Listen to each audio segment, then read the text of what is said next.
Good evening and welcome to the Village Scene, where we keep you connected to important information affecting our community. The Village Scene is a public service program of the Christian Village. I'm Felicia Edie. For many of us, the name J.K. Gourdine is a very familiar one. If it wasn't where you attended elementary school, a family member, neighbor, or a friend of yours most definitely did. The school recently closed and students now attend nearby St. Stephen Elementary. But later this month, a weekend celebration to remember a century worth of history at the school. On this episode of Village Scene, we talk with Patricia Casey, a former teacher of the school and now chairperson of a group working to bring its centennial celebration to life. That conversation coming up after this.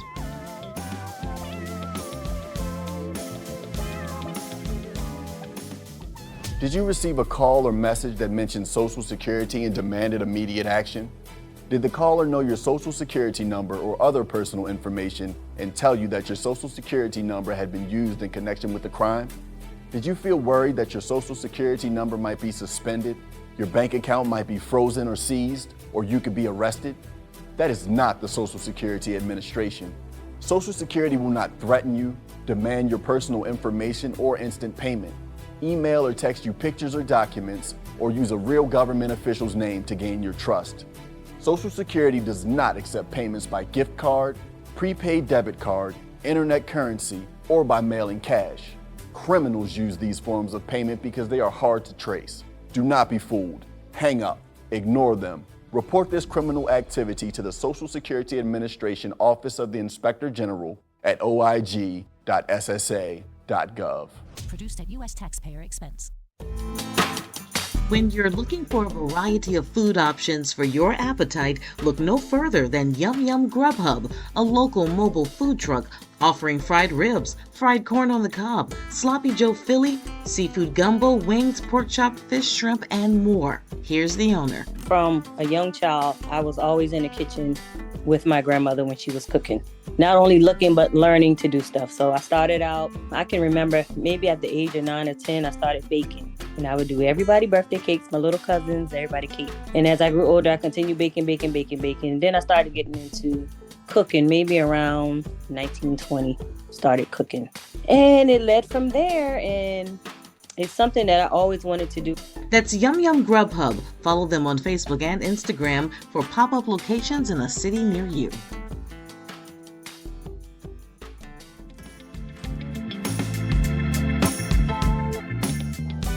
We are back. This is Village Scene. I'm Felicia Edie. This evening we're talking with a former teacher of J.K. Gourdine Elementary School. Patricia Casey retired from the school back in 2015, but right now she and a group of volunteers are planning a centennial celebration for the school. Thank you so much for joining us. How are you? I'm doing well, thank you. On October 25th and 26th, the community will gather for a centennial celebration. What are the details we need to know? We will be having a family fun day, and that is from 10 to 4 on that day. And then on Sunday, the 26th, we will be having a formal banquet. How did this all come to be? You retired from J.K. Gourdine back in 2015. We all know the school closed in 2024. What were some of the events that led to you and others deciding that we need to celebrate the school? All right, I retired from J.K. Gourdine in 2015 as a fifth grade educator. And when I retired, the school was going strong. In 24, the district decided to close the school because of enrollment issues. And the community rallied, but to no avail. The district went on ahead and closed it. In passing by the school on a daily basis, the school just looked lonely, and knowing that in 2024, the school actually was 100 years old in 2024, the year that the school closed. And nothing had been done to celebrate a century of that school housing students and teachers educating the children of the community and the nearby community of Pineville, Russellville, and St. Stephen's. I was thinking one day, I said to myself, I said, gosh, they closed the school. School was 100 years old last year, and nobody did anything. It had not been mentioned. And so decided that I would start a Facebook J.K. Gourdine alumni page. And I did that. And I started mentioning that JK was 100 years old in 2024. And I did that because I wanted to see if I would get any interest. And, because if nobody was going to be interested, then there would be no need for me to go any further. But when I mentioned it, when I started the page and I started inviting people, and people immediately became interested and thought that, hey, what can we do? How can we celebrate JK? How can we celebrate this centennial? And I said, well, I said, let's see what I can do. And it went from there. That's how it started. I immediately contacted the superintendent of Berkeley County School District and got the ball rolling. And they were 100% on board. Over the summer, there was an event held at the school. It was the first time the school doors opened to the public since officially closing for the school year. And during that event is when you and your team made the announcement that you would be hosting a centennial celebration. What has transpired since then? Okay, the Saturday event, the family fun day, and we wanted to do 2 days because young people not going to probably want to come to the banquet, so we wanted to do something for the young people as well, and the children, and so the Saturday event we have sold right around 350 T-shirts, and I mean I just keep placing orders. The deadline for the T-shirt was September the 20th. And on September the 20th, I turned in an order for 315 t shirts.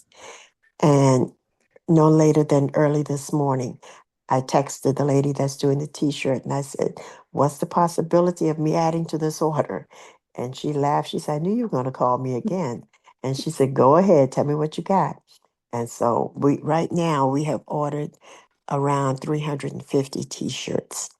And so on that Saturday, we have got food trucks coming in. People will be able to purchase their food. This is a free event. There's no charge to come in, but of course you will have to purchase your food. So we've got food vendors coming in. We've got jump castles. We've got balloon art. We've got face painting. We've got live music. And so I've said to people, and I've put on the JK alumni Facebook page, I've told people bring your lawn chairs, whatever it is that you want to bring with you that's within limits, to bring it and set up and spend the day. Spend the day with us, just talking to people and seeing people that you haven't seen in a long time and just reminiscing and having a good time. So that's on Saturday. The Saturday event is from 10 to 4. And then on Sunday at 3 o'clock, beginning at 3 o'clock, we will be having a formal banquet. And we will be having all of the former principals that's still with us. They will be in attendance. Former staff and faculty members of JK will be in attendance. And we just plan to have a really good time on Sunday. We've got food. You'll be getting a full dinner, and you'll be able to take pictures. We've got a backdrop so that if you want to take pictures, you'll be able to use your telephone to take pictures. You'll be able to do that. And it just plans to be a great event. The venue, we will be holding everything at the school. And on Sunday, the multipurpose room only holds 200 with tables, with round tables. And those tables are already filled. The school sits in a tight-knit community. Is there anything from the community you and your team need to help make this event be a success? that people kept asking, are you doing a souvenir book? Well, we didn't do a souvenir book because, um, this was started late. And so there was no time for that. And they were asking, well, are you doing sponsors? No, we're not. But, if you want to send in a donation, we welcome that, and people have been sending in donations. And in our program, we have we have a donors list in our program, so that if people want to send in a donation, no matter how small, your name will be on that donors list. Now, I want to circle back to the Saturday Fun Day event. You mentioned food and how we need to have our pocket change ready to purchase our own food. Give us a glimpse of what local food vendors will be on site that Saturday. Kay's Kitchen coming. We've got Mr. B's Fish coming. We've got Shantastic Treat for your dessert.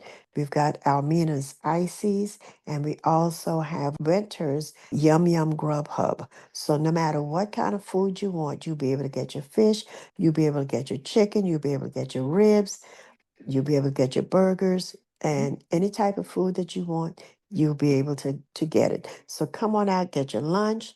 Then before you leave, grab dinner. So, that's our plan for the weekend. Patricia Casey, a former teacher at J.K. Gourdine Elementary School and chairperson of the group that is working hard to put together the centennial celebration for J.K. Gourdine Elementary School that happens later this month, October 25th. That's Saturday and Sunday, October 26th, with a banquet. Thank you so much for your time, and thank you for listening to Village Scene on the Christian Village.